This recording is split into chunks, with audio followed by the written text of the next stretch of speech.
ನಮಸ್ಕಾರ ವೀಕ್ಷಕರೇ, ನಾನು ನಿಮ್ಮ ಗಿರಿಧರ್ ಭಟ್. ನೋಡಿ, ವಸ್ತುಸ್ಥಿತಿ ಯಾವಾಗಲೂ ಒಂದೇ ಥರನಾಗಿ ಇರೋದಿಲ್ಲ.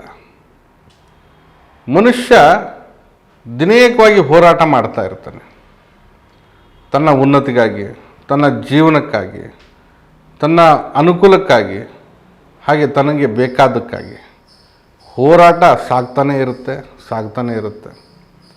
ಎಲ್ಲ ಒಂದು ಕಡೆ ಆ ಹೋರಾಟದಲ್ಲಿ ಗೆದ್ದು ಬೀಗಿದ, ಅಥವಾ ಎಲ್ಲ ಒಂದು ಖ್ಯಾತಿ ಪಡೆದ, ಅಥವಾ ಆ ಜೀವನದಲ್ಲಿ ಒಂದು ಸಫಲತೆಯ ಹಾದಿಯನ್ನು ಹಿಡಿದ ಎಂಬುದಾಗಿ ಒಂದಷ್ಟು ಜನಕ್ಕೆ ಮನವರಿಕೆ ಆದರೆ, ಹಾಗೆ ಹಿಂದೆಗಡೆ ದುಷ್ಟಕ್ರಿಯಾ ಬಾಧೆಗಳು ಅನ್ನೋದು ಹೆಚ್ಚಿನದಾಗಿ ಬರುತ್ತೆ.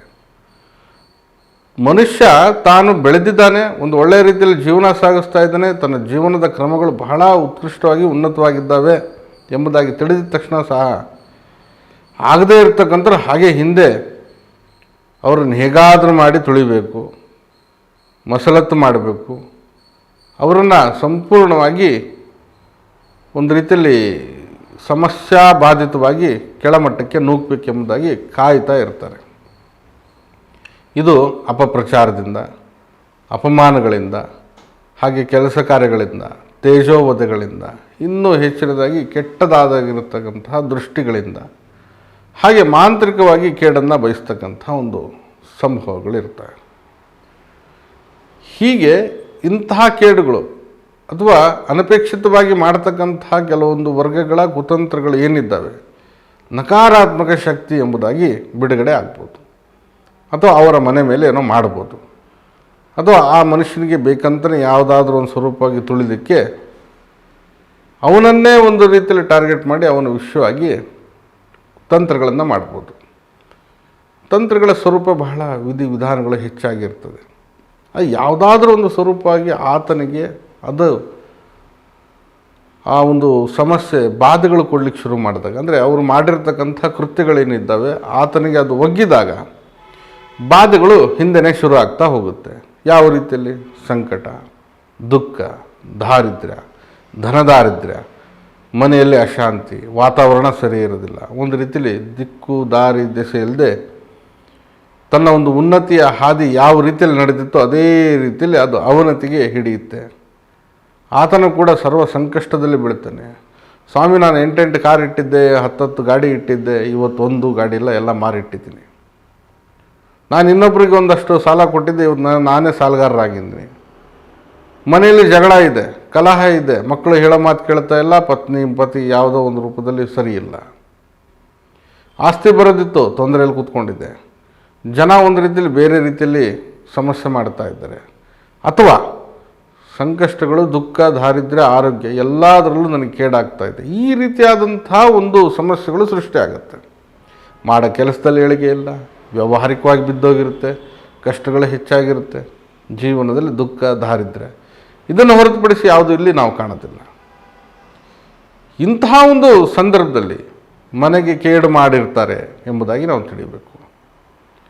ಆ ಮನೆಗೆ ಕೇಡು ಮಾಡಿದಾಗ, ಅಥವಾ ಆ ಮನೆ ಮೇಲೆ ಏನಾದರೂ ಒಂದು ರೀತಿಯಲ್ಲಿ ತಂತ್ರಗಳನ್ನು ಮಾಡಿ ಸಂಪೂರ್ಣ ಅವನತಿಗೆ ಆ ಮನೆಯನ್ನು ನೂಕಲ್ಪಟ್ಟಾಗ ಇದು ವ್ಯಕ್ತಿಗತವಾದಂಥ ಕೃತ್ಯಗಳಿಂದಲೇ ಹೆಚ್ಚಾಗೋದು. ಈ ಸಂದರ್ಭದಲ್ಲಿ ನಾವು ಇದರ ಪರಿಹಾರ್ಥ ವಿಚಾರಗಳನ್ನು ನೋಡಬೇಕಾಗ್ತದೆ. ನೋಡಿ, ಪರಿಹಾರ ಕ್ರಮಗಳು ಬಹಳಷ್ಟು ವಿಭಿನ್ನವಾಗಿ ತಂತ್ರದಲ್ಲಿ ವಿಶೇಷವಾಗಿ ಇರ್ತವೆ. ಸರಳವಾಗಿರ್ತಕ್ಕಂತಹ ವಿಧಾನವನ್ನು ನಾನು ತಿಳಿಸ್ಕೊಡ್ತಾ ಇದ್ದೀನಿ. ನೀವು ನಿಮ್ಮ ಮನೆಯಲ್ಲೇ ಅದನ್ನು ಸರಿಪಡಿಸ್ಕೊಳ್ಳುವಂಥ ಒಂದು ವ್ಯವಸ್ಥೆಗೆ ಸಾಧ್ಯ ಆದಷ್ಟು ಇದರಿಂದ ಸಮಸ್ಯೆಗೆ ಪರಿಹಾರ ಸಿಗುತ್ತೆ. ಹಾಗೆ ಆ ಸಮಸ್ಯೆಯಿಂದ ಹೊರಗಡೆ ಬರಲಿಕ್ಕೆ ಅನುವಾಗುತ್ತೆ. ಹಾಗೆ ಅದನ್ನು ನೀವೇ ಮಾಡೋದ್ರಿಂದ ನಿಮಗೂ ಕೂಡ ಒಂದು ಲಾಭದಾಯಕವಾದಂಥ ವಿಚಾರಗಳು ಗೋಚರ ಆಗುತ್ತೆ. ಹಾಗಾಗಿ ಇದನ್ನು ತಾವು ಮಾಡಬಹುದಾಗಿದೆ ಈ ತಂತ್ರದ ಒಂದು ಉಪಯೋಗದಿಂದ. ನೋಡಿ, ಮನೆಗೆ 4 ಕೋಣೆ ಎಂಬುದಾಗಿ ನಾವು ಯೋಚನೆ ಮಾಡ್ಬೋದು. ನಿಮ್ಮ ಮನೇಲಿ ಹಾಲಿದೆ, ಬೆಡ್ರೂಮ್ ಇದೆ, ಮತ್ತೊಂದು ಏನಾದರೂ ಇರ್ಬೋದು. ಒಟ್ಟಾರೆಯಾಗಿ 4 ಚೌಕಟ್ಟಾಗಿ ತಾವು ತೆಗೆದುಕೊಳ್ಬೇಕು ಒಳಭಾಗದಲ್ಲಿ, ಮನೆ ಒಳಗಡೆ. ಈ 4 ಕೋಣೆ ಎಂಬುದಾಗಿ ತಾವು ಒಂದೊಂದು ಕೋಣೆಯಲ್ಲಿ ಈ ವಸ್ತುಗಳನ್ನು ಇಡ್ತಾ ಹೋಗಿ. ಏನು ಆ ಮೂಲೆಗೆ ಇಡಬೇಕನ್ನೋದೇನಿಲ್ಲ, ಅಥವಾ 4 ಮೂಲೆನೇ ಹುಡ್ಕೊಂಡು ಆ ವಸ್ತುನ ಇಡಬೇಕನ್ನೋದೇನೂ ಇಲ್ಲ.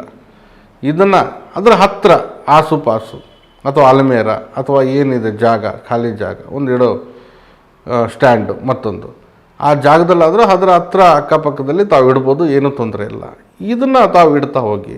ಏನು, ಒಂದು ಗಾಜಿನ ಬಟ್ಲನ್ನು ತಗೊಳ್ಳಿ ಅಥವಾ ಪಾತ್ರೆಯನ್ನು ತೆಗೆದುಕೊಳ್ಳಿ. ಸರಿಯಾಗಿ ಆ ಪಾತ್ರೆಯ 4 ಒಂದೇ ರೀತಿ ಇರಬೇಕು. ಹಾಗೆ ಅದರ ಮಧ್ಯಭಾಗದಷ್ಟು ಉಪ್ಪನ್ನು ಹಾಕಿ, ಕಲ್ಲುಪ್ಪನ್ನು ಹಾಕಿ. ತದನಂತರವಾಗಿ ಏನು ಉಳಿದ ಅರ್ಧ ಭಾಗವನ್ನು ನೀರಿನಲ್ಲಿ ತುಂಬಿಸಿ ಪೂರ್ತಿ ಅದು ಲೋಟವನ್ನು ಮಾಡಬೇಕು ತಾವು. ಈ ರೀತಿಯಾಗಿ 4 ಕೋಣೆಯಲ್ಲಿ 4 ಗಾಜಿನ ಪಾತ್ರೆಯಲ್ಲಿ ಅರ್ಧ ಭಾಗವನ್ನು ಉಪ್ಪನ್ನು ಹಾಕಿ ಮಿಕ್ಕ ಅರ್ಧವನ್ನು ನೀರನ್ನು ಹಾಕಿ ಸಂಪೂರ್ಣ ಮಾಡಬೇಕು. ಇದು ಕನಿಷ್ಠ ಪಕ್ಷ ಅಂದರೆ 3 ರಿಂದ 7 ದಿನಗಳ ಕಾಲ ಆ ಜಾಗದಲ್ಲೇ ಇಡಬೇಕು, ಕದಲಬಾರದು, ತೆಗಿಬಾರದು.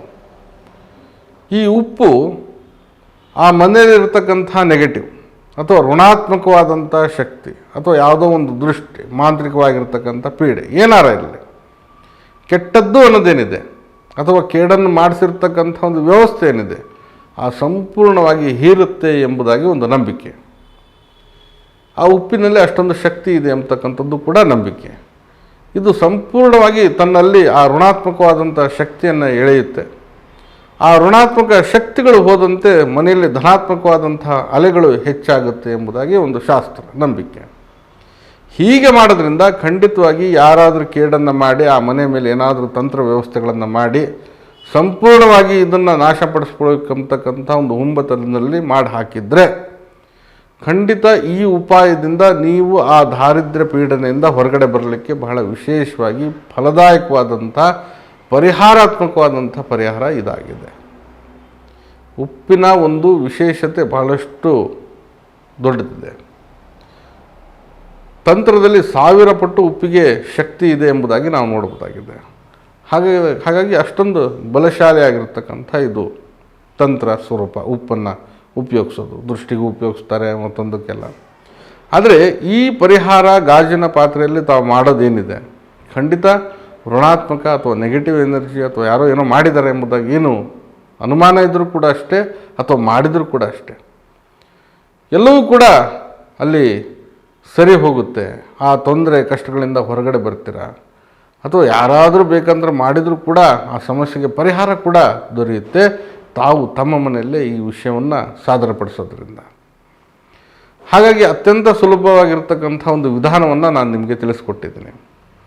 ಖಂಡಿತ ಇದರಿಂದ ತಾವು ಪ್ರಯೋಜನ ಪಡಿಬೋದು, ಲಾಭ ಪಡಿಬೋದು. ಹಾಗೆ ನಿಮ್ಮ ದೃಷ್ಟಿ ದೋಷ, ದಾರಿದ್ರ್ಯ, ಋಣಾತ್ಮಕವಾದಂಥ ವಿಚಾರಗಳ ಕೂಡ ತೆಗೆದು ಹಾಕಲಿಕ್ಕೆ ಇದು ಅನುವು ಮಾಡಿಕೊಡುತ್ತೆ.